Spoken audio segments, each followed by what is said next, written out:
there is a nationwide nursing shortage. But in addition to that, there's also a nurse educator shortage.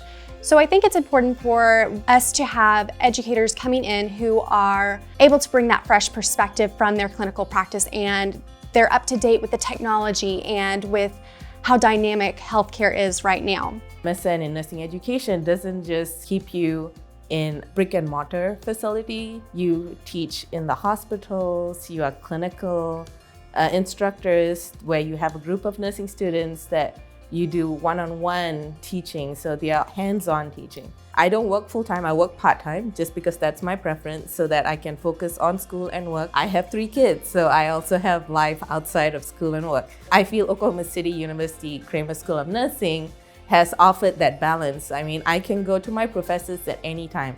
They are available online, you can call them.